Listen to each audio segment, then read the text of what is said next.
Welcome to another episode of the Career Talks podcast. As always, I'm your host, Orlando Haynes. Here is where you gain actionable advice for your career and life. And I just be hitting them out the park with the guests. So it's not specifically me, it's the amazing guest that I have on. And tonight is no short. You know who she is. You've seen the flyer. She's been on before, and this is her second time to come and blaze the Career Talks podcast with this incredible topic here. But let me not belabor the point like I always say. Let me bring on Miss Dr. Excuse me, I'm choking here. Excuse me. Miss Dr. Jasmine Escalera to the stage. What's going on, Jazz? Hello, how are you? Good. Number two, we in the building. Yeah, I'm super excited to be here for the second time. Awesome. Awesome. So for folks that don't know, share a little bit about you and Absolutely. we'll dive into an amazing conversation here. Yeah, absolutely. So I'm Dr. Jasmine Escalera, and I'm a career and confidence coach for women of color. And I truly help my clients to really be conscientious about the mindsets and habits that are holding them back from having the career that they want, and really think about these strategies to moving forward and up leveling in their career and also in their career mindset. I really enjoy helping women to really look at their minds, look at their thoughts, look at their limiting beliefs, really understand how those translate into blockers that have them not taking the actions that they need to take to really generate the career that they want. That's cool. That's cool. I think as I was thinking about the topic when you shared and looking through your information, I was like, wow, I don't see anyone else really talking about it, empowering that word. So that's really cool. And I think the fact that you're targeting, I wouldn't say targeting, but helping women embrace that is super, super cool. It's funny. My wife is like, I'm about to watch this episode. So no pressure for you. Oh, yeah, I love it. I mean, I think that, when we kind of think about being women in the workplace, we do sort of have so much pressure on us to really act a certain way. And I think it's essential and important that we become that empowered version of ourselves to step into that confidence. So many of my clients come to me and they say confidence is the major thing that they need to work through. But for me, confidence comes from inside. It comes from our beliefs of self. It comes from really exploring our mindset. It comes from understanding what's limiting us from taking the actions we need to take to really be able to move that forward. Oh, there she is. Yep.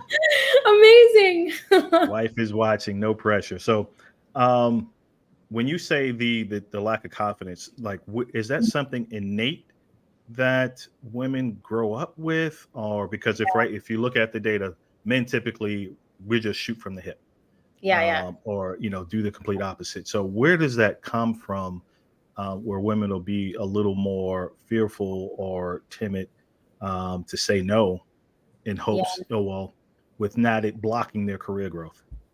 It's a lot of conditioning. So, it's so great that you said that men kind of shoot from the hip, but you're allowed to, you grow up Hmm. and you're allowed to act certain ways. And there's a lot of societal conditioning around, oh, boys will be boys, so boys can be more boisterous, they can be more aggressive, whereas women are taught to be more meek and more about tending to other people's needs. So it's a lot of conditioning, and it's a lot of cultural conditioning, societal conditioning. So there's just a lot there that tell women how we are supposed to act. And that just continues to propagate and translate in every aspect of life, in your relationships, in your career, in your friendships. So it's essential for us to really be understanding of the fact that there are external factors and external pressures that are teaching us as women how to engage with the world.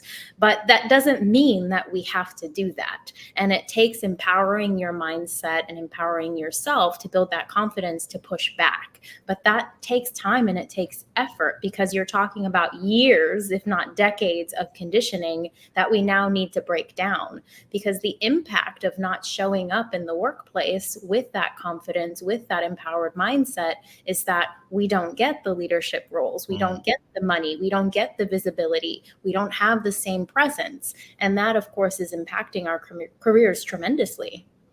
So this is definitely an historical kind of systemic issue that's been, going from the beginning of time, suppressing women in the workforce, and then that progression of it And we're still not at a point, even at this 2024, we're still seeing that. So share with us maybe a personal story, because I'm sure folks that are watching, any of the women that are watching, or men that have, wives or daughters or whomever in their life, that sisters, moms, right, that are going through that, they can identify.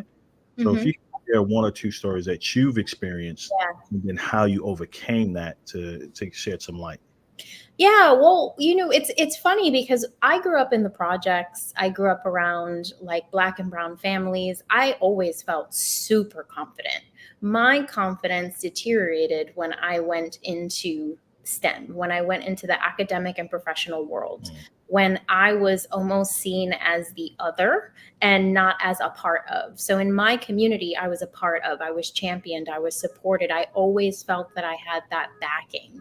But going into those spaces, being in those environments, that really was the factor that diminished my sense of self and my confidence. And in fact, a lot of what I felt I needed to do to try to belong or to try to be a part of was conform, was try to act different, was try to play small so that the external sense of me, like looking so different, didn't seem so big. So there was a lot of breaking down of my confidence because of those external factors and toxic work environments. So mm, toxic work environments that I've been in, my clients have been in, are known to just change your sense of self. So you no longer perceive you in the same way. You don't see your value the same way. You don't see your accomplishments the same way. So for me, my personal story is like I thought I was the bomb.com, and then I went into these environments and I completely started to deteriorate. And really, what helped me to reclaim that sense of self and that sense of confidence was going back to who I was when I was that girl in the projects. It was really coming back to my culture, going back to that confident, empowered self, and really understanding that I needed to create a community in my professional space that was almost kind of going to be like the surrogate community from the community I had when I was a child. So, what helped me really to build back up was having mentors who looked like me, was talking to individuals who had experienced the same things that I had experienced, and who mhm. could almost like sort of walk me down the path of getting back to that version of myself. Wow.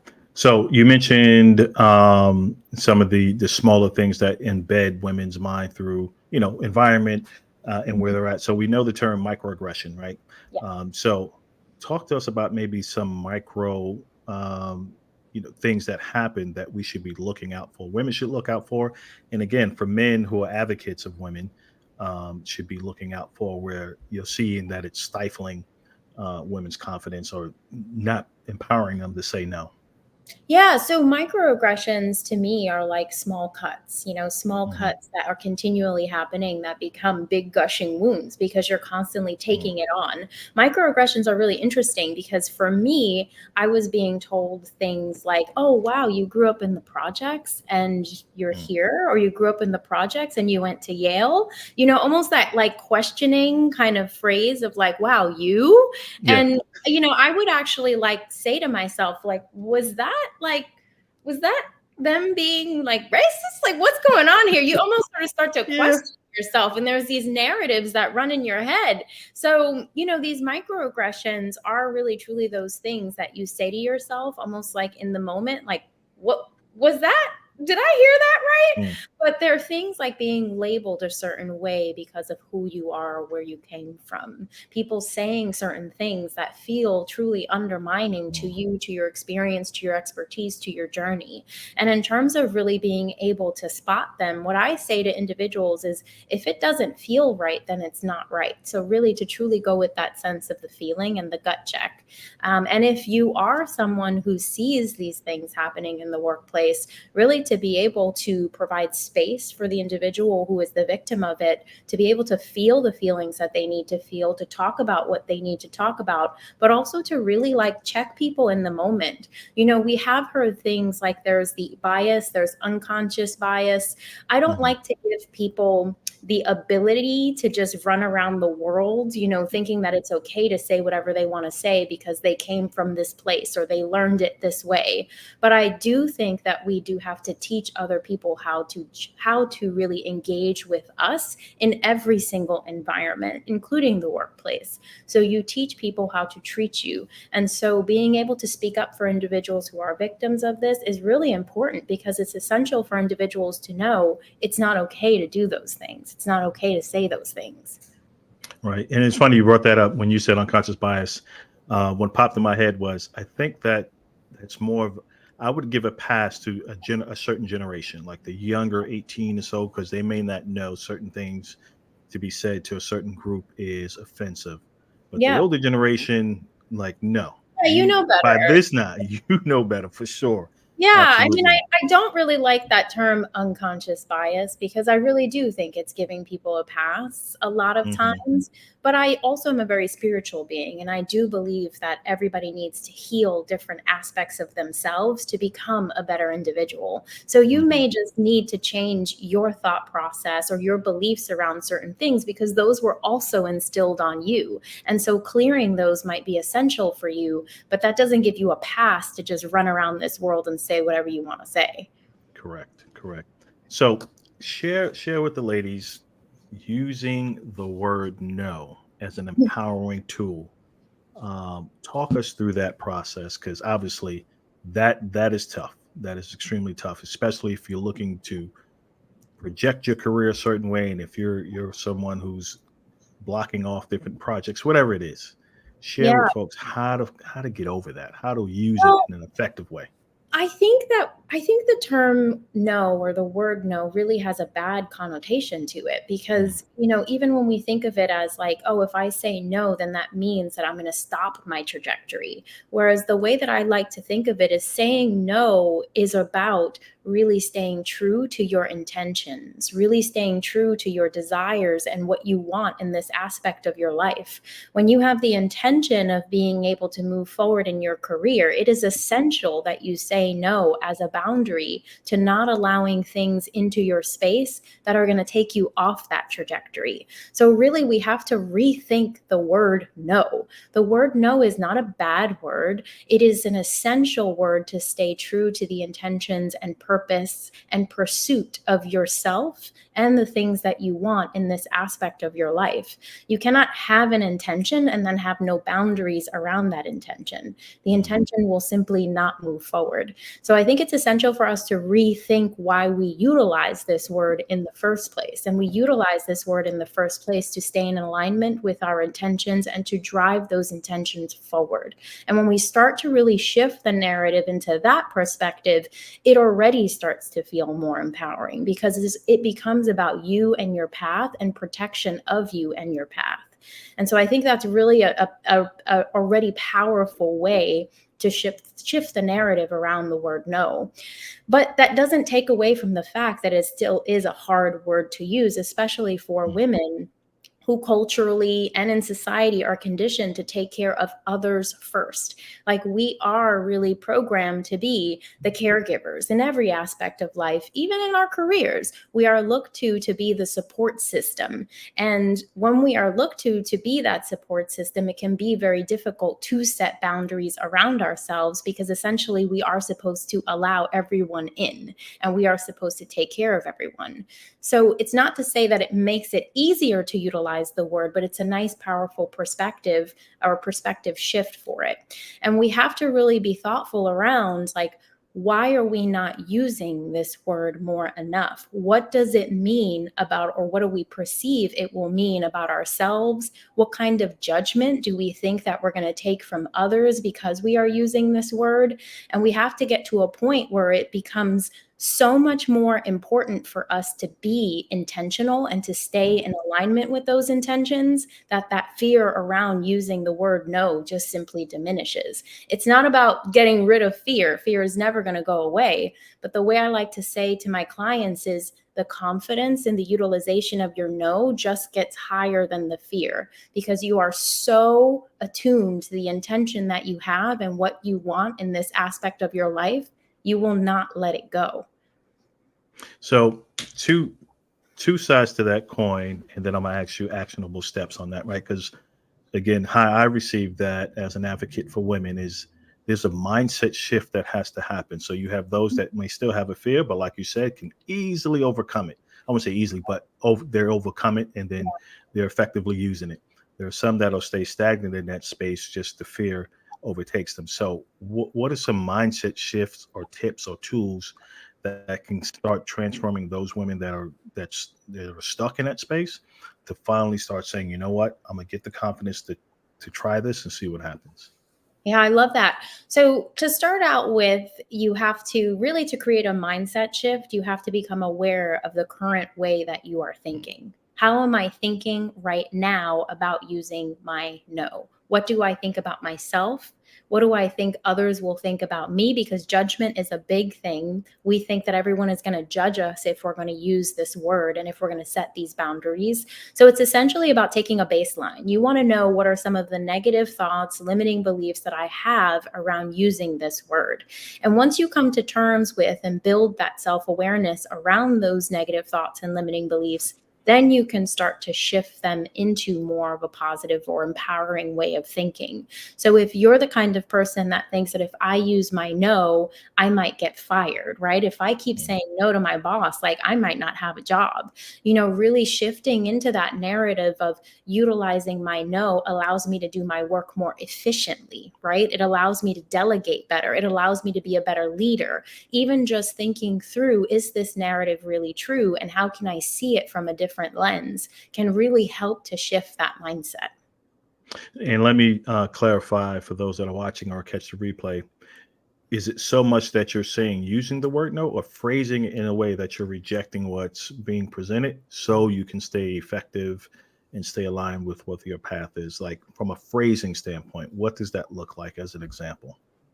So you want to think about using the word because you definitely want Okay. to be using the word no. But if you're then talking about the intention behind it, you really have to get clear around what do I want in my career? What am I looking to be able to achieve, right? Like, what do I really want? What's that next move for me? What's that next step for me? What am I looking to get out of this area of my life? And how can I utilize my no as sort of that boundary and barrier? I think of no very similarly to setting boundaries around yourself or boundaries around the work that you're doing or setting up boundaries in general. So being able to have that intention of I'm looking to get my promotion, I'm looking to get my pay raise, I'm looking to step into a leadership role, and then just by setting that intention you will start to realize or notice where you need to be setting those boundaries and using your no more.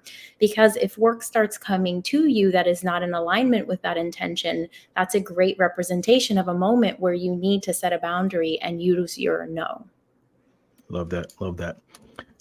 Talk to us more about strategies because I'm all, like I said, Yeah. steps, actionable steps they can walk away from. It's like, okay, an example that may come up in it because you talk a lot too about toxic work environments, right? And Mhm. how to get out of those. What are some ways that you've seen or coached your clients to get out of those situations using, that word no in their communication? Yeah, well, if you're in a toxic work environment, I think the best no that you can use is like what I like to say is no more. I think that it's essential that if you're in a toxic work environment, you recognize that the ability and the capability for you to achieve your intention is just significantly lower, right? Because when we're Mhm. in toxic work environments, we are not capable of bringing the most authentic version of ourselves into the space. When we are not capable of doing that, we are essentially are not capable of being in alignment. We're not capable of achieving our intentions. We're not capable of thriving in that space. When you can't be the you that you want to be, you're not going to be able to achieve the level of success you're looking for. So I think the most important and powerful no is no more, and really just being thoughtful around, if I am not going to be able to achieve my intention here, then what kinds of environments or what kinds of companies do I need to be in to really be able to obtain that? And that's really about being centered around what do you need for an organization to value you as a professional of color, as a woman, as a person? Like, what do you need for an organization to truly value and support you so that you can thrive? So, are you seeing data around this being a struggle more for women of color than any other group? No, I don't think that it is a woman of color problem. I think that just, help my dope women of color. But Yeah. I think toxic work environments are a systemic issue that are affecting everyone. I don't think that this is just a woman of color issue. I think that there are a lot of toxic work environments out there. And I think it's essential for anyone, no matter what your background is, to really be able to ask yourself, what do I need from a company to be able to feel valued, to be able to feel fulfilled, to be able to grow, to develop, to thrive, to achieve the things that I want to achieve? And am I truly capable of doing that here? And if the answer is no, then really being, thoughtful around, well, what do I need those next steps to be to get that? I believe that in every single aspect of life, we all should be able to achieve the success we want as we define it. Not everybody in their career is going to want to be in the C-suite. Not everybody in their career is going to want to make tons of money, but everybody in their career wants to go in every single day and feel valued, feel appreciated. That's just us as humans. And so if that's really what you're looking for, and that base, that foundation isn't even being given to you, then Mhm. that's something to really be thoughtful around.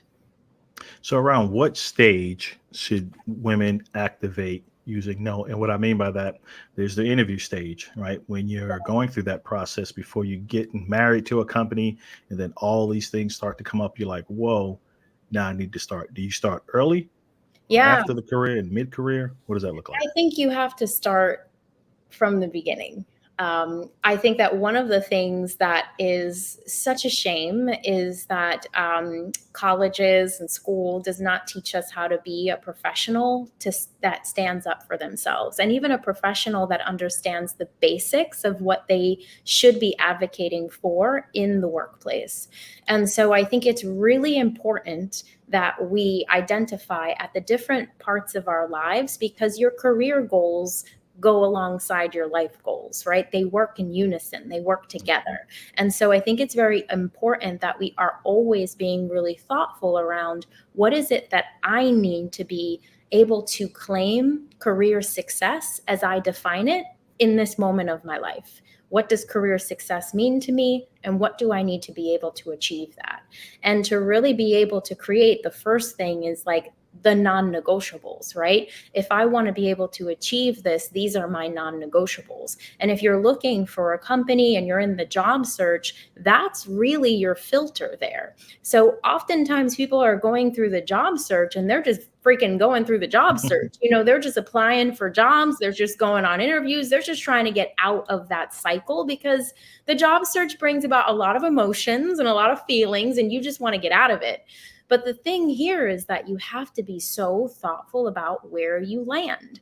And we hear this phrase of like, if you work a great job or you work a job you love, you'll never feel like you're working a day in your life. And Mhm. I tend to believe that we're missing 50% of that, which is, if you do the job you love and you work in a company that values you, then it will feel like you're not working a day in your life.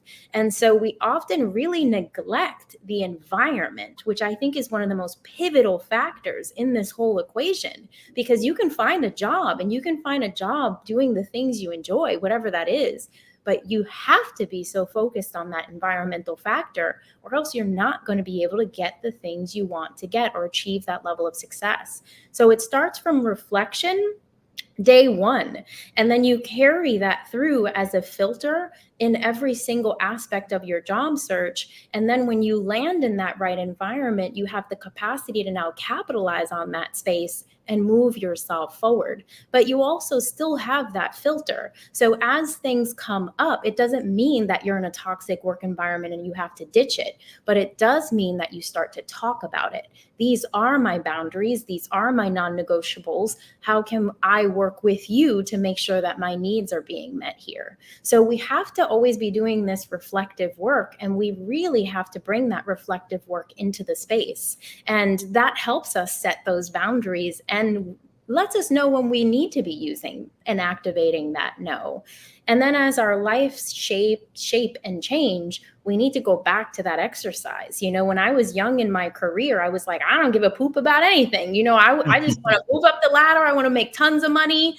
And then as I got older, things change. And, I wanted to sleep more and, I didn't have the same energy. And so, as your life grows and shapes and changes, you really have to be thoughtful around those values and around what's important to you and reshape your no and also reshape your boundaries. Can we talk about that sleep more factor there? No. Yeah, I'm telling you, That's even real. That's real. I love you because at 6:30 at night, I am not doing things like this. 6:30 at night, I'm getting some calm work done, and I walk my dog. Well, good thing my wife's in the comments supporting, so that's the only way we can get it done. I love it. So I got a pass for tonight. I love it. So let's talk about how often, right? Because two-part question: can it be used too often? And the other part was it's a completely separate question. In what scenarios? Because I don't want folks to walk away thinking they walk in the next day, they walk in tomorrow like, hey, can you jump on this? No. Can you help with no? Dr. Jazz, I'm using my no power. No, that's not what we're saying. If that started to happen, I would actually I kind of would like a little in love with that. Dr. Jazz, hashtag Dr. Jazz. If we went all the way there, that's a great question. You be a meme. Can it be overutilized? Yeah, I guess so, but I just don't think we use it nearly enough that I don't even think we're going to be getting to overutilization anytime soon. But what I will say in terms of scenarios is it really does go back to that intention, right? It really does go back to what is it that you are seeking to be able to achieve in this aspect of your life, and then how can you ensure that you make that happen and establish those boundaries around you. But I think that one of the ways that boundary setting and using your no can go wrong, and I see this often, is well, I'm setting my boundaries, I'm saying no, but nobody's really listening to me. And when we set our boundaries, when we start using no, there's a critical factor here. We can't just establish a wall and then not tell someone that that wall exists. So often what we do is we'll say I'm going to start setting my boundaries, I'm going to start using my no, but we don't communicate that to anybody. So the other individual on the other end is perceiving us in the exact same way, but we're not the same person. We're not the same individual, and we're using now this boundary setting. But if you don't tell them that, then they can't readjust. They can't support you. They can't help you. They can't even understand what the hell is going on right now, because yesterday you were the workhorse and now today you're coming in and now you've just started establishing boundaries. So it's essential that when you really think about, I'm going to start using this word more, I'm going to start setting my boundaries, you also get conscientious around, well, who needs to know that I'm doing this? And how can I have those conversations, put on the big girl pants, because they're not easy conversations, but how can I start having those conversations with my team, with my manager, with my leadership, so that they understand why I'm doing this, why this is important, why it's essential, and also how it's going to help you and the company, the organization, the team be even more efficient, right? So that's really important too. So would you suggest for folks who have not used it early enough to kind of set that boundary, so it doesn't seem like that dramatic pivot, to now start setting maybe one-on-ones in those conversations, start planting the seeds with your people leaders and your managers to say, hey, this is the framework of my life and what I'm intentionally looking forward to do with my career, with the company, obviously. And, what does those conversations look like? So again, they have some language around knowing how to approach that. Yeah, so the conversation can really start with yourself, setting those intentions, thinking about what success means to you. And then it can be bringing that to your manager and saying, I've been really thoughtful around what success in this organization, in this team really means to me. And this is something that I want to sort of prepare myself for. This is something that I want to achieve here at the organization, and really outline what your ideas and concepts are for you in the space, and really open up the dialogue, right? Like, let people help and support you, but we have to communicate those needs. So really inviting individuals, inviting your manager, inviting people who can support you into the conversation to then discuss what that would look like, what needs to come off of your plate in order for you to achieve that, who you can delegate things to, what new projects you can take on that are in alignment with that specific goal. So really inviting individuals into the conversation is essential, but it can start with simply just saying, I've been having a great time here. I'm having a blast. I love it. I want to Mhm. grow. I want to continue to develop. And I've been really thinking about what my next steps would be. And I want to walk you through that. And I'm asking for your support in really being able to help me achieve that. So let's talk about things like my current workload. Let's talk about, current task items. Let's talk about even special projects or new projects that will get me the visibility that I'm looking for so that I can achieve this. So you can start to really sketch out a path, bringing people into the environment, into the conversation that can help you achieve it. Love that. And I would just want to shout out one person. Well, everybody who's joined, but Luz Frazier. I'm not sure if you two know each other, but you two should absolutely connect. Luz runs an amazing organization called Lu. I forgot it. Lead Humano. So definitely worth connecting with her. Jasmine will be a great speaker for you as well. Hey, Orlando, always promoting. Right. Give my 10% manager fee. I do what I do. All right, I'm down with that. Yeah. So we're talking about, right, using the power, no, really using no to kind of set those boundaries. We broke down a little bit about the scenarios, the kind of backstory, the framework, the environment, and how that can change and mold. Um, what does being in an environment using that no look like when it's activated? Have clients come to you and said, "Hey, Jasmine, since I've started doing this, here's what it's looking like for me in this organization going forward"? Yeah, absolutely. So it's really interesting because I have so many of these conversations with, my clients, with the amazing women that I support around getting them into their safe environment. So a lot of clients come to me, and because I kind of am like that person who's like the toxic workplace queen, I get you out of your toxic work environment. That's our first step, right? Our first step is safe space. So safe space allows you the capacity to then build those intentions off of. Because if you're in a toxic work environment, the last thing you can think about is, where do I want my career to go? You can't see that vision because your confidence is broken. You have self doubt. You really need to get out of that space because you're being consistently triggered. So that's a lot for a lot of my clients. The first step is taking them out of the environment where they can't even use the word no, and putting Mhm. them into a space where they have that safe space to be able to see the vision, to see the path, to have those conversations, and to establish their boundaries.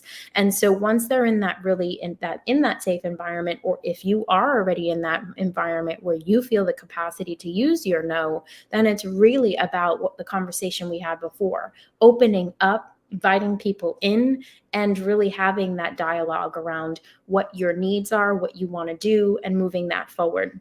But for my clients, what's really special is seeing them being able to have already, when they step into those organizations, their non-negotiables and their Mhm. boundaries already set, because we've been so thoughtful about it from the beginning and during the interview process, that they're in the right environments for them to really be able to just start capitalize on those conversations immediately. And so a lot of what I see with my clients is just that rebuilding of confidence by even just feeling like they feel empowered enough to even think about what they want, where they want to go, the boundaries that they want to set, and then placing them in those environments in which they can really start to have those conversations. It's beautiful to watch. I love that. So I'm gonna switch gears based on what you just said. So helping them transition out. Mhm. What would a plan look like? Correct, because every person's not going to have the overall ultimate utopia environment that they want. Right, man, woman, it's not going to. Yeah, You of know, course. that's not realistic. So for the women, and we're specifically, advocating for the women. Talk about what that transition process would look like. You once they reach that point, they're like Jasmine, it ain't working. Yeah. I'm doing it. I'm being cordial. I'm being professional, but they're continue to push, and this is just not going to work for me. It's no longer aligning with my mission. What's that Yeah. transition process starts to look like? So the first thing that I do when I work with my clients when it's gotten to that point and they come to me and there's just, they've tried. So many of my clients have tried to advocate for themselves, have tried to push forward their agendas, all of that, all of these things, and they're just not in the right environment. So the first thing that is really important to me is protection of energy and protection of your Mm, mind. So, what I really talk to my clients a lot about is getting to neutrality. So, how can you be neutral in this space energetically so that this organization, this situation, this environment is not taking any more from you? Because essentially, what happens is you start to be so negative, which makes sense, but you start to put so much negative energy, negative thoughts into this environment that you're mhm. so drained that you can't even do anything related to getting yourself out of the environment. And that's the cycle of stuck. That's one part of the Yep. cycle of stuck is I'm so exhausted from being here that I can't even get myself out of here. And so to get out of the cycle of stuck, I always talk about neutrality of energy. So just getting to neutral. I kind of equate it to Jay-Z's like dust your shoulders off, right? Like how can it be that no matter what happens around you, you can sit in the BS and you can just be like, I'm good. Like, I'm way good. And, as a career coach, this might sound a little bit funky, but I also talk to them about the pull back too. So we often are like the workhorses. We often are the ones that put out all this work and are doing all these damn things. How can we start to pull back so that we're preserving even some of that energy for things like reflecting on the type of career we want, reflecting on the type of environment we want to be in, and stepping into that job search. And I talk a lot to my clients about this isn't a job search, this is a job and company search. So even just that reframe, we're not just looking for a job, we're looking for a job and a company. And how do you really do that company search? We all know how to job search. We all know how to go on LinkedIn and put in job titles and find jobs and network. But the part that I think a lot of us miss is that second piece, which is the company search. So, how do you really utilize networking? How do you interview the company and the organization? How do you ask thoughtful questions that are sometimes scary to ask around your specific values and needs so that you get the DL on the company so that you know this is it or this is not it? And also, how do you listen to yourself? How do you do that gut check and really listen to yourself? But because you already have done these filters, have outlined your needs, it becomes much easier to do that. Love that. Have you ever come across a client who is unaware that they're in that environment where you had to say, okay, walk me through your day, walk me through what it's like there? Who you know how you can be so you get so numb to certain environments negative where it's like, do you know what you're sitting in? Like, Yeah, I, no. I actually haven't had that because I think that, I think the term toxic workplace is being utilized much more. And I Yeah. think we're talking much more about psychological safety and much more about the impact of not being in the right environment. But I have to say that, like, I didn't know that I was in a toxic work Mm, environment. I stayed in a toxic work environment for years. And it was really because I was conditioned to believe that this is the way it just is. So, mm, in the academic space, having gotten my PhD, being in academia, it's a very competitive environment. It's very cutthroat. You're constantly expecting for people to basically put you down. Like that's just the type of environment it is. And you will hear very often, well, like I had to go through that, so you have to go through that too. So I was conditioned to not even know what a toxic work environment was. So I didn't know I was in one. And this term didn't seem to exist back then. So I didn't know I was in a toxic work environment until I started talking to other people. And that's when I started to realize, like, wait a second, this isn't like the way it's supposed to be. Mm. And that was when I started to get more educated around, toxic work environments and toxicity. But that was much later in my career when we started to talk about this a little bit more. And when people really started to share more of their narratives and stories around it. So was this organization that you was with in the academia space where you empowered yourself to start using no and kind of owning your intentionality for your career? I had to. I mean, there was no other way. It was either you just adapt to the situation and keep your mouth shut and just Mm, continue to move and get your paycheck, or you stand up for yourself. And I tried the first route for a very long time, but I started to just hate myself. It wasn't even mm, about hating the environment. It wasn't even about hating the company. I hated myself. I remember leaving meetings where I would berate myself for not speaking up, or just berate myself for taking the criticism and not saying anything. So mm, I was almost like hating on me. And when I finally realized that this environment not even made me dislike the environment, that I started to dislike myself, that's when it really hit me that, things had to change. well, what would you guesstimate based on your client base or just talking with other women, whether however you network in associations, that this is consistently happening? If you were to gauge not 10 women, what would you think that poll would come back at where they're struggling in that space?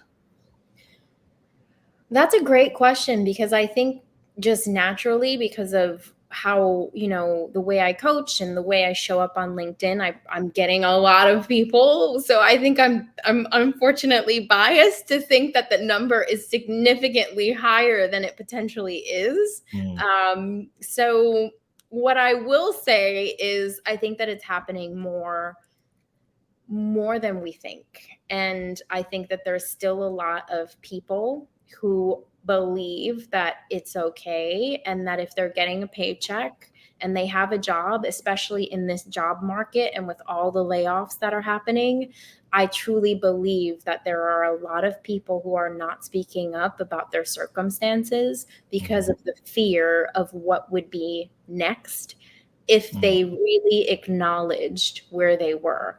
And if you really put the mirror on yourself and you acknowledge your situation, you have to change it.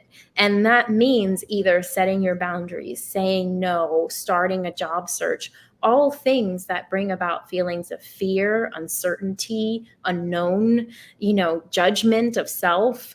Like that's a lot of heavy stuff there. So I think a lot of individuals are really staying in the situation because they don't want to face the other thing. mm. How can men advocate and support women in this space here? Yeah. So I think for men, what's really helpful and what's really essential is to ask questions, to be thoughtful and to ask the women employees, the women who work with you, the women who work for you, the women who work above you, what are your career goals and aspirations? What are you looking to achieve next? And how can I support you in that? In connections, in work, in projects, in boundaries, in work life balance. So, to really open up the space for us to start the conversations, because it is still really not necessarily accepted for women to just walk into a room and say, I want this, I want this, I want this, and I want that. That's still not very acceptable, right, in our environment. But our allies, our sponsors, our supporters, 110% can open the door to that conversation so that we know it's safe for us to be able to bring our wants, desires, hopes, dreams, aspirations into that space. And not only that, not only to say, I want to be in a leadership role, but then to really truly have someone who says, well, how can I support you in that? Not just in connections, but also in these other areas. What could I be doing better to ensure that I can help you get there? I mean, how would everything change if we had Mhm. people really Yeah, open the door to that conversation? That would be a game changer. awesome.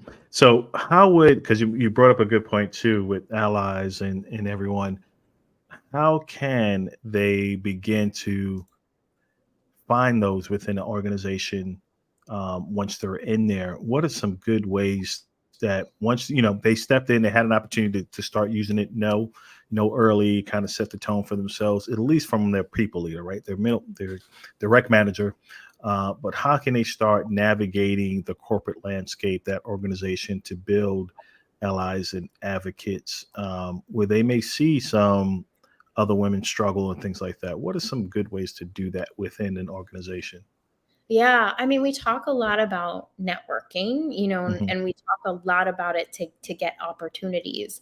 But when you're already in an organization, there's still networking, and there's still a lot of networking that needs to be done to be able to establish your presence and visibility within the organization. So we're not talking now about getting a job or getting an opportunity. We're really talking about how do you establish connections with individuals so that you can establish that visibility and that presence, so that you are essentially being thought of when things like promotions come up, when things like pay raises are being talked about, when special projects are coming around, because you've established those connections and individuals know what you're good at, what Hmm. you're doing, and what you want. So it's really just about starting those conversations and really being thoughtful around.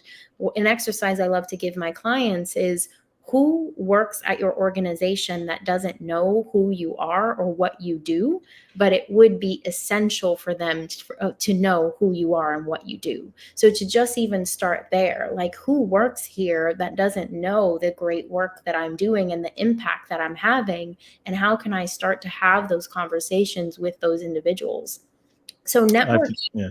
networking No. is essential. Yeah. I It's think that's so huge. That point of setting like an internal target list of Mhm. not only, yeah, who you should know and who Yeah, should know you based on the alignment and the work that you're doing, that it impacts. It may be impacting them, but they're not sure who's doing the work, right? For the most part, um, exactly. Yeah. that's huge. That's a massive takeaway. Yeah, 100%. I mean, and what I also like to tell people is, like, don't assume that people sit around and wonder how things get done. Like, everybody's got their own job to do. Like, so don't Hmm. assume that somebody's sitting there wondering, like, "Ooh, who did this great thing?" You have to be the one that puts the pieces of the puzzle together, especially as you start climbing up the ladder. Like, these are individuals who have more than enough to think about, but they would also love to know that you were the person who helped them. You were the person who achieved that goal. You were the person who did that project. Believe me, they would love to know who's making their lives easier, but they're not going to go and seek that information out. They're just too busy, or they have other things going on. So don't think that it's their job to know you. It's your job to get them to know you. Ooh, love that. So I see that as a difference versus you getting credit for your project, but then having that face time with those folks too, that really understand, to kind of understand your methodology and how you think, that you can be bringing up certain ideas. They'd be like, wow, let's unpack that a little further, put something together, put a deck together and present that. Let's see what that looks like going forward. So that's super huge, massive takeaway for that. Yep, I love that. So folks, I want to be mindful of the time. We're creeping up on time, and as Jasmine stated, around this time she just want to chill. So I want to Yay. I go to the I, beach with my dog. exactly. And thank you so much for our conversation when we connected in Miami. Super cool. She came through. We had a good conversation, and folks, I honestly, she is a genuine person. You have got to connect with Jazz. I'm calling you Jazz, and I didn't even get approval to Jasmine. No, that's totally fine. You know, it's like it's weird when people call me Dr. Escalera. I'm like, oh yikes. You earned it. Look, you earned it. You earned it, and you earned it. Yeah. I So did, but it's also the equivalent of people calling me ma'am. I'm like, oh my lord. he's like, I'm not there yet. I'm not there yet. Awesome, Jasmine. Thank you so much for coming through yet again, dropping some amazing information and advice for really folks that can take immediate, massive action. Because that's what I want to make sure each episode produces. Any last parting words for the folks who's catching it live or the replay that they should be mindful of? How can they connect with you? Any programs? Anything else? Yeah. Yeah. So I am so freaking excited to support anyone who's looking to get out of a toxic work environment. I have a coaching program called the Empowered Hire, which is a group coaching program and community for job seekers. So if you are in the job search and you're really looking to become that empowered, confident job seeker who's going out there, not just job searching, company searching, and really utilizing their skill set to find the right environment for them and make the money they deserve, then the Empowered Hire is for sure for you. You get to job search with me and my expertise, but also with a community of job seekers. And if you're interested in learning more about that, you can hit me up in the DMs, or you can go to www.theempoweredhire.com for all the details. Love it, love it. I think I asked you this last time, and I ask you again on my guest. What gets you going? Why do you do what you do? You know, I had a rough, rocky career, and I was alone a lot through it. And it's because, you know, my parents, my dad didn't go to high school. My mom went to college when I was much older. They had that like really old school mindset of, you know, you go to college, you get a job, you get a 401k and health insurance and a paycheck, and you just, you know, that's it. That's all you do. And so I really felt like I didn't have the support system that I needed to leave a lot of the environments that I should have left earlier, to be thoughtful around my career, to define my own version of career success. And although I would say I was successful in my career, it was hard to get there.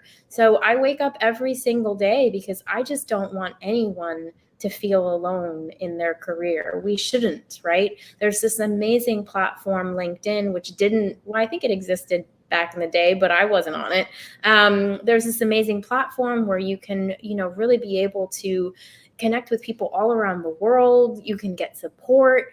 I just don't ever want people to feel like there's not an outlet and they have to go through it alone. And that's what makes me really excited to do the work that I do and wake up every day. Love it, folks. We're going to leave it right there. Thank you again, Jasmine, Dr. Jasmine Escalera, You love jazz. I mean, aka Jazz. we Again, I appreciate you so much, folks. Absolutely. Again, connect with Jasmine. Get into the program, empower women, be supportive. All these people are saying thank you, thank you. Oh, love it, love it. Any comments, questions you have, post this broadcast, shoot us a message. We'll respond, and I'll redirect you to Miss Escalera. We'll see you next time, folks. Bye. Thank you, everyone.